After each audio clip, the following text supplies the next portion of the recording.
Bom, vamos dar início a mais uma aula sobre subestações em média tensão e vamos tratar da seção 782, transformadores aplicados em subestações de média tensão.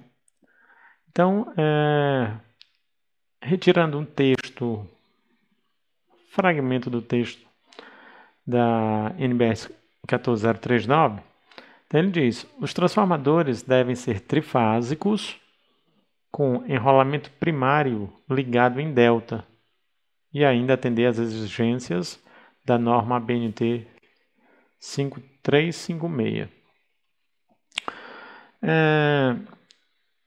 Os enrolamentos ligados em delta no primário, pessoal, para uma necessidade de, se porventura a carga dessa unidade consumidora ela demandar muita corrente de sequência zero, né? Terceiro harmônico, por exemplo. Então, esse terceiro harmônico, ele ou quaisquer outras correntes de sequência zero, né? Os múltiplos de 3, né? Terceira, sexta, nona, 12ª, 15ª e por aí vai. Então, todas elas ficam presas no delta. Então, eu não teria problema de contaminar a rede com correntes harmônicas de sequência zero, né? Como é o caso da terceira harmônica. A gente sempre cita a terceira harmônica porque ela é a corrente harmônica de sequência zero, né, que possui maior energia. Então a gente sempre se preocupa bastante com ela. Como você pode ter na planta, e isso é bastante comum hoje, na planta de uma unidade consumidora tradicional, corriqueira, né? Uma média, grande indústria que seja, muitos elementos, né, que utilizam eletrônica de potência. Então você pode ter muitos tornos, comando numérico, né, CNC, centros de usinagem e outro tipo de maquinário que também demanda correntes harmônicas da rede elétrica. Então, essa é uma preocupação do próprio sistema.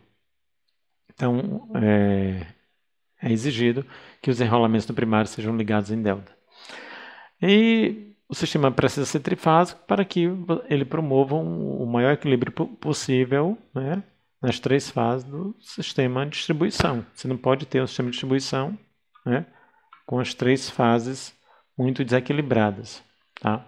Então isso aí pode ocasionar um monte de problemas, entre eles desbalanço de tensão, o que é muito ruim, porque se você tem carga motriz ali por perto, então se alimentar uma carga motriz com desbalanço de tensão, você vai provocar desbalanço de corrente na carga motriz, você vai provocar oscilação no torque, né, elétrico, ok? Isso aí pode se converter, dependendo da planta. Então, como eu ia dizendo, dependendo da planta, dependendo do motor, dependendo do quão robusto, tá certo, é o eixo desse motor, motores de potências elevadas têm eixos robustos, onde você não pode considerar esse eixo exatamente como um elemento totalmente rígido, ele já tem um grau de elasticidade, então você pode ser que essa oscilação no torque elétrico se converta numa oscilação torsional mecânica no eixo dessa máquina, e isso causa um problema mais grave, né? Porque naturalmente ela vai ter esforços mecânicos extra e de repente isso aí, num caso extremo, né, a depender da planta, como eu falei, pode se converter em até uma ressonância mecânica e possível rompimento do eixo. Tá? Então, por questões elétricas, você pode ter impactos mecânicos, né, de grande porte. Então, essas questões elas são bem relevantes, são sempre consideradas. Bom, aí ele diz, olha, ele tem que atender às exigências da ABNT 5356. A ABNT 5356, se vocês, na verdade, a NBR 5356, né? A ABNT NBR 5356, se vocês acessarem o site, né, o catálogo da ABNT, e procurarem por essa norma, vocês vão ver que realmente é uma extensão de material bastante considerável. Tá? Vocês olham, eu achava que a última atualização fosse 2016, mas em 2016 tiveram muitos módulos atualizados, algumas correções, né? Erratas, versões corrigidas, tiveram também algumas versões canceladas, mas ela teve atualização em 17, olha só, 18 também teve. Então, isso aqui trata sobre tudo com respeito a transformadores de potência. Tá? Então, transformadores de potência é aqui. Okay? Então, se vocês tiverem a possibilidade de acesso a esse tipo de material, então eu recomendaria para aqueles que têm maior interesse, né, pelos transformadores, de fazer alguma leitura, né, em alguns módulos dessa norma, porque assim você está, com toda certeza, você está muito bem. Tá? Bom, então, eu passei aqui já 3 slides, né, só de prints que eu tirei da pesquisa com respeito a esta norma. Né? Então, ela trata muito bem desse tema de transformadores de potência. Ela e suas normas auxiliares, né? Aqui existem outras. Muito bem. Como a gente iniciou, né, falando um pouquinho sobre os transformadores, aqui nós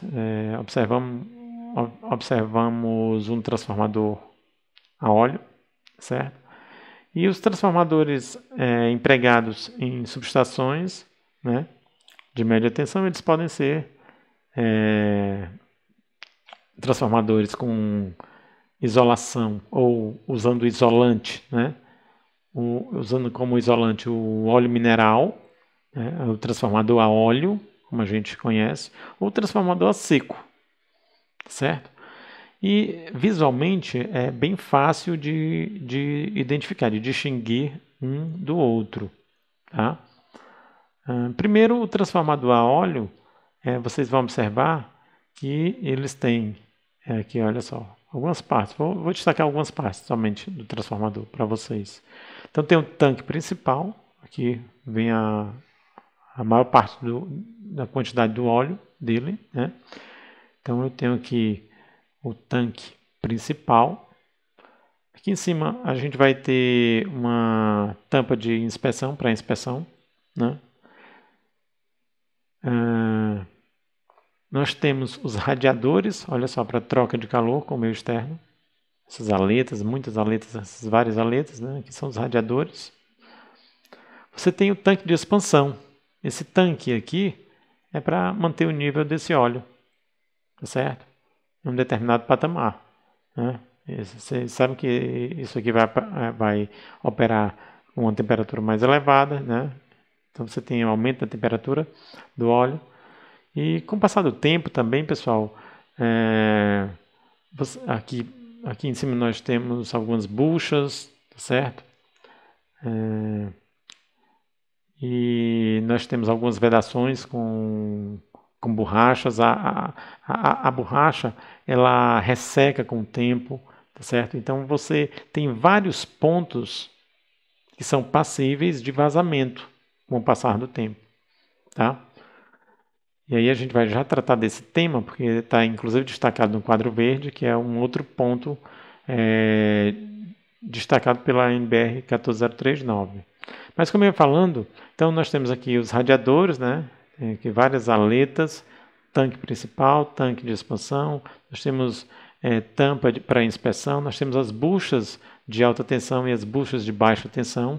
As buchas de alta tensão geralmente são buchas maiores, são 3 buchas, porque eu não preciso de 4, uma vez que ele será alimentado a 3 fios, porque ele precisa estar conectado em delta, como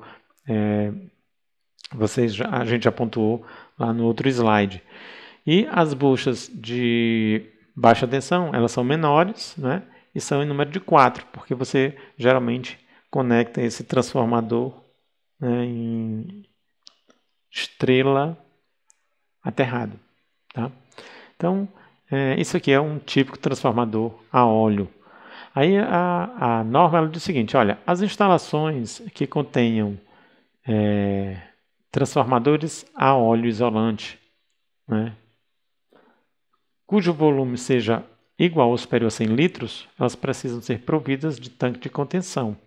Então aqui nós temos aqui tanques de contenção, aqui embaixo. Por quê?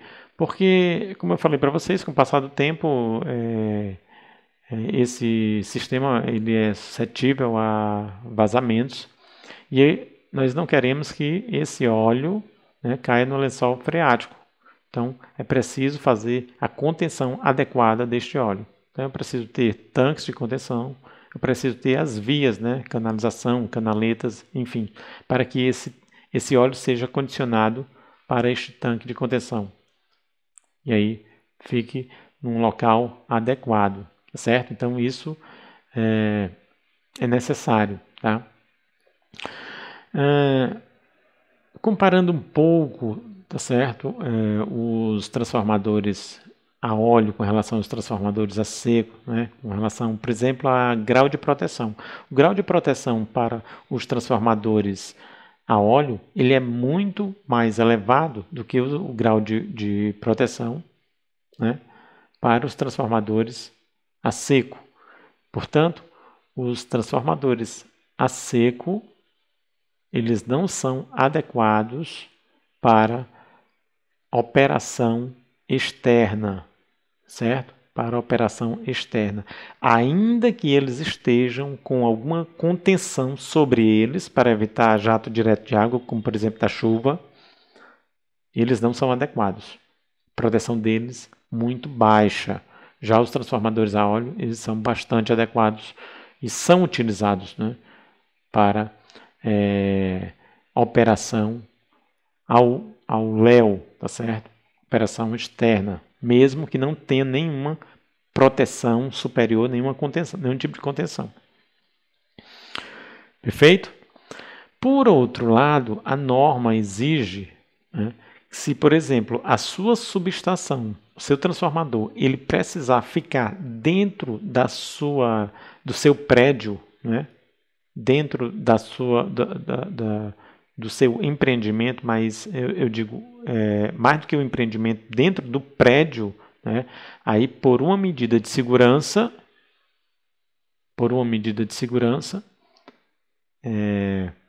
eu só poderei ter transformador a seco, né? Então, repetindo, se a tua unidade de transformação, teu transformador, ele precisar ficar dentro do teu prédio, né, não dentro da tua instalação, porque ele pode muito bem estar fora do seu prédio, né, porém estar em uma subestação abrigada. Aí você pode tranquilamente, como é esse caso aí, tá? Como é esse próprio caso, tá? Você pode usar o transformador a óleo sem problema.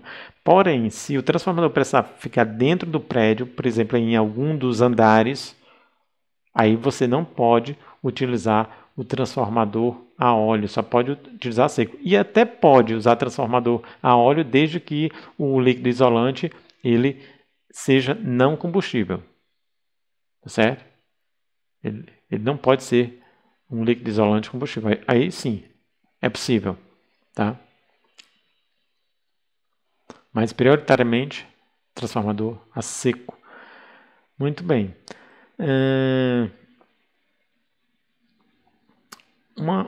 Algo que eu queria pontuar, pessoal, com respeito ao projeto de vocês, é justamente isso, né? São essas pequenas não conformidades, né, que podem aparecer no projeto de vocês, como por exemplo, olha só, você vai especificar o seu transformador, né, da tua subestação. Então, a tua unidade de transformação, você precisa dizer, né, todas as especificações básicas dela, mas precisa dizer também se ela será um transformador a óleo, um transformador a seco. Se você optar pelo transformador a óleo, E aí você vai precisar dizer o volume, tá certo, do seu tanque. Se for um volume igual ou superior a 100 litros, você necessariamente, uma vez que você amarrou isso aí, né, você necessariamente vai precisar destacar nas plantas esse tanque de contenção, tá certo? Assim como as vias para esse tanque de contenção, tá? Por exemplo, aqui, olha só, nós temos isso aqui são as vias que serão responsáveis pelo escoamento do óleo que porventura seja proveniente de vazamento, né? Então, vai escoar por aqui, por essas vias, tá certo? Então, são tubos ou vias para drenagem, né? Canaletas para drenagem. Muito bem. Então, essas pequenas não conformidades, elas não podem acontecer porque acaba tirando um pontinho aqui e um pontinho acolá. E na vida profissional de vocês, elas são não conformidades que serão pontuadas também por quem está analisando o projeto de vocês, no caso a concessionária. Outra coisa é você dizer que está utilizando um transformador a óleo, né, e utilizar o desenho, né, no CAD de um transformador a seco, ou vice-versa. Também é uma não conformidade que vocês precisam evitar. Então tem que estar atento a todas essas pequenas questões, tá certo? E aqui está o nosso outro camarada, o nosso transformador a seco, né? E aí já a 14039 já pontua novamente as subestações que utilizam transformadores em líquido isolante não inflamável, tá certo? Ou a seco, podem ser instaladas em qualquer pavimento, né? Isso dentro do seu empreendimento, né? Dentro do seu prédio, tá? Então, o líquido isolante pode ser um transformador a óleo, desde que o líquido isolante seja não inflamável. Muito bem. Os transformadores a seco, pessoal, daqui a pouquinho eu vou mostrar 2 vídeos, né, do fabricante Contrafo. E são 2 animações que mostram a montagem em 3D de primeiro um transformador a seco, depois um transformador a óleo empregado no sistema de distribuição, tá? Bom, sobre o transformador a seco, a gente também vai pontuar poucas coisas, né? Aqui foge o objetivo dessa disciplina, né? Um curso sobre transformadores, né? Mas aqui nós temos os TAPs. Vocês podem ver que nós temos aqui essas 3 camisas. Os enrolamentos eles ficam aqui dentro e eles ficam expostos, ok? E aqui nós temos esses TAPs. Essas partes aqui, pessoal, elas são partes vivas. Então, qualquer mudança de TAP, eu preciso com que esse sistema esteja sem carga e desenergizado, certo? Sem carga e desenergizado.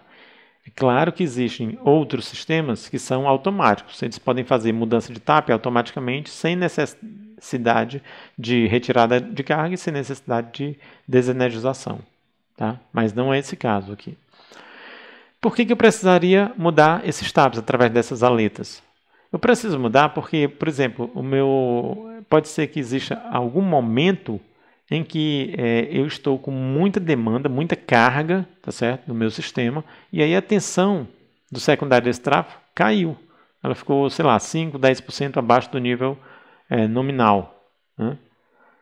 Aí eu faço a mudança no TAP e esse valor volta para o nível nominal. Ou seja, eu promovo através da mudança do TAP a volta da regulação de tensão no meu transformador. Ok? Então agora eu vou mostrar os vídeos para vocês, né, para vocês verem as animações. Depois a gente retorna aqui para a continuação da nossa aula sobre esse tema dos transformadores.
Bom, pessoal, voltando à nossa aula, né, sobre transformadores, gostaria de pontuar alguns detalhes ainda sobre o transformador a óleo, ok?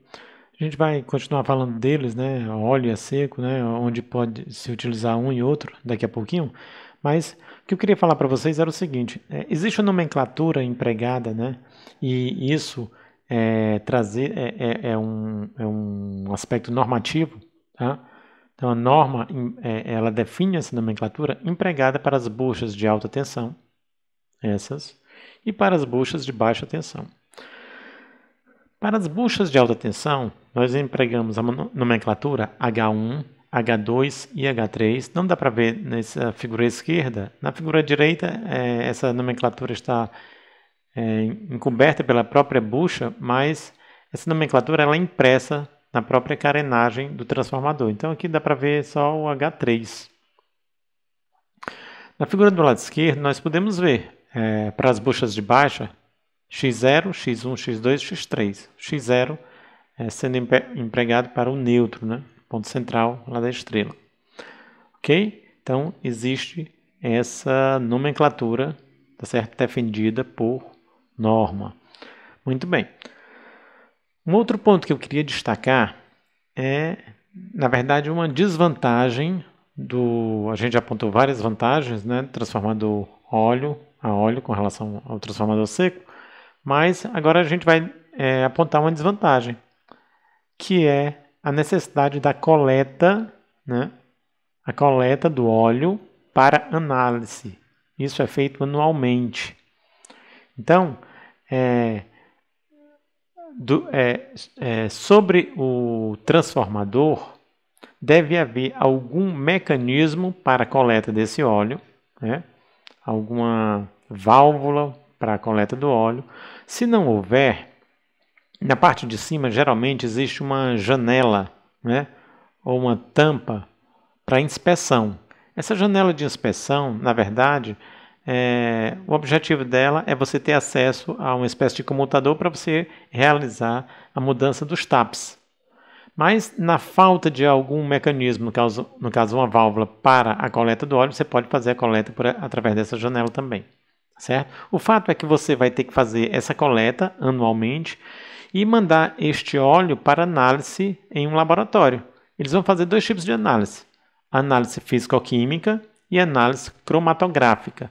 A análise cromatográfica ela vai te dizer se há dispersão de gases ou a presença de gases neste óleo, porque a presença de gases pode indicar perda de isolação interna nos enrolamentos do transformador. Então, se ocorre perda de isolação, ocorrem curto-circuitos, tá certo? Uma alta corrente, né? Temperatura mais elevada, então vai levar à emissão de gases. Esses gases ficarão dispersos no óleo. Ok? Muito bem. Então, é preciso uma análise para te informar sobre essas questões.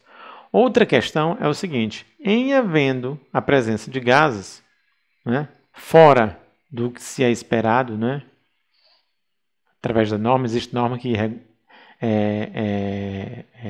regulamenta sobre isso, né, sobre essas análises.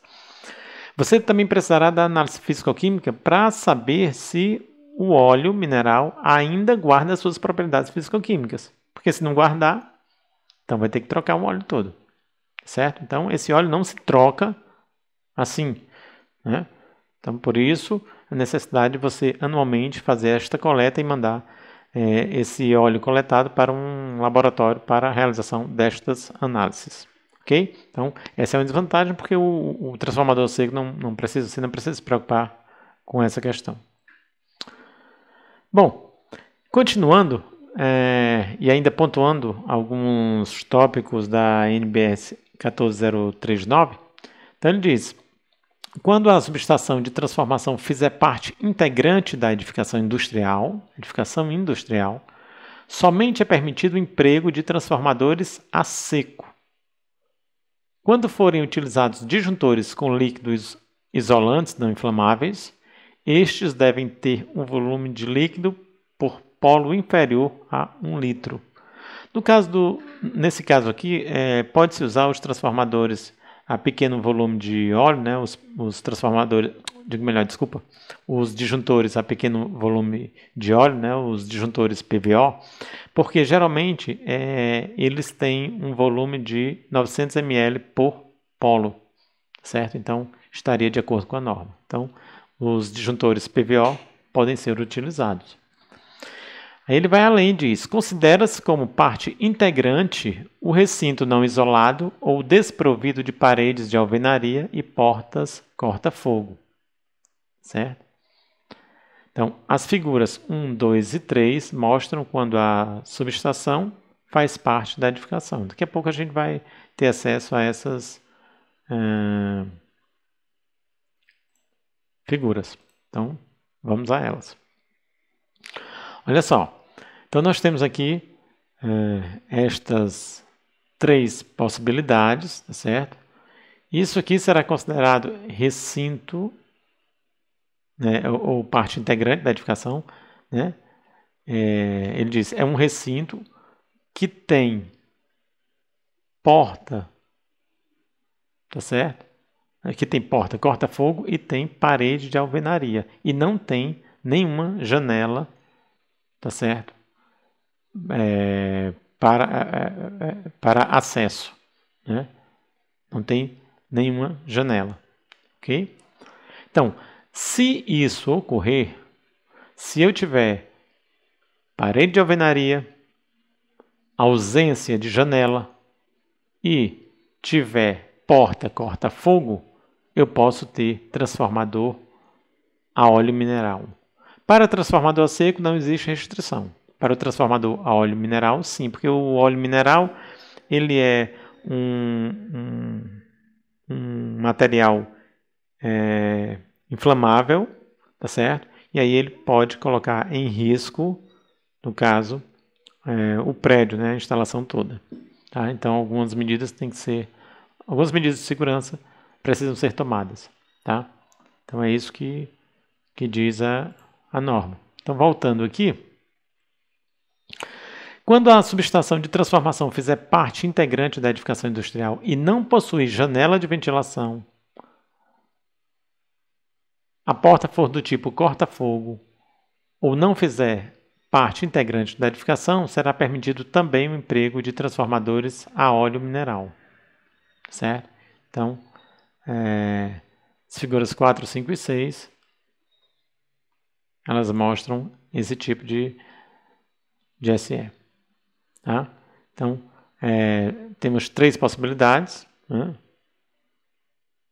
Alvenaria, não tem janela de ventilação, porta corta-fogo. Alvenaria, não tem janela de ventilação, porta corta-fogo, aqui do mesmo jeito. Então, eu posso utilizar também, tanto faz transformador a seco como transformador a óleo. Para transformador a seco não existe restrição. Volto a insistir. Bom, próximo ponto. Quando a SE de transformação fizer parte integrante da edificação residencial ou comercial, somente é permitido o emprego de transformadores a seco, mesmo que haja paredes de alvenaria e porta corta-fogo. Ao utilizar-se disjuntores com líquidos isolantes não inflamáveis, estes devem ter um volume por polo inferior a 1 litro. No caso aqui, os PVOs eles se encaixam. Então, ele recomenda observar as figuras 7, 8 e 9. Então, para esse caso, mesmo que eu não tenha janela de ventilação, tá certo? Eu tenha porta corta-fogo e tenha ainda paredes de alvenaria em instalações residenciais e comerciais, mesmo assim eu não posso utilizar transformador a óleo. Aqui só vai transformador a seco. E finalmente o último caso, né? Quando a subestação de transformação para emprego residencial e ou comercial não fizer parte integrante da instalação, será permitido também o emprego de transformadores a óleo mineral. E aí, essa daqui também pode quaisquer dos dois transformadores, certo? Ela não faz parte integrante da instalação. Então aqui posso usar tanto o transformador a óleo quanto o transformador a seco. Bom, pessoal, tem outro ponto que eu gostaria de discutir com vocês, né, ainda sobre os transformadores, que diz respeito aos TCs, aos transformadores de corrente. E diz o seguinte, tá? Os transformadores de corrente para alimentação dos relés, né, os relés de proteção, né, devem ser instalados logo após o dispositivo de seccionamento. Olha aqui, seccionadora. Né? Então, aqui os TCs eles devem ser instalados logo após os dispositivos ou dispositivo de seccionamento, né? Chave seccionadora, que precede o disjuntor geral. Então, eles têm que ser instalados após a chave seccionadora e antes do disjuntor geral. Então, isso é o que prescreve a norma.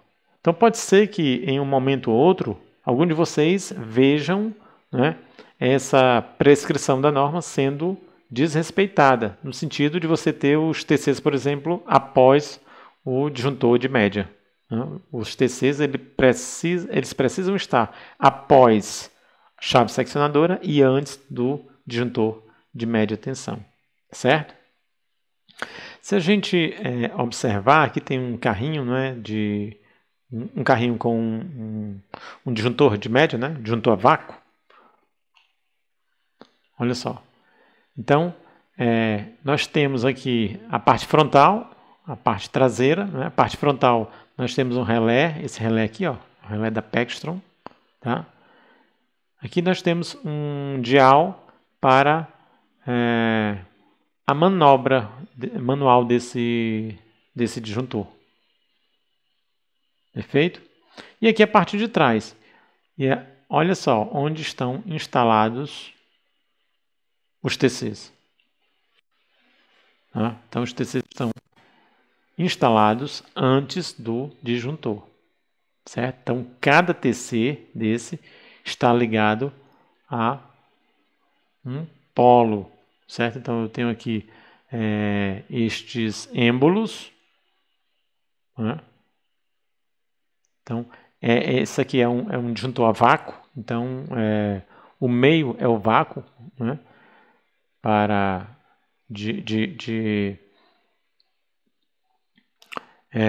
abertura, né? Abertura ou fechamento dos terminais deste disjuntor, eles ocorrerão no vácuo, porque esse aqui é um disjuntor a vácuo. Então, cada um desses TCs estará em um desses polos, né, ligados a cada um desses polos. Tá? Então, essa é a maneira correta da instalação dos TCs com relação ao seu posicionamento, né, ou no que diz respeito ao seu posicionamento em relação ao disjuntor de média tensão. Tá? Então, após seccionadora e antes do disjuntor de média. Ok, pessoal? Então é isso e a gente vai conversando. Até a próxima.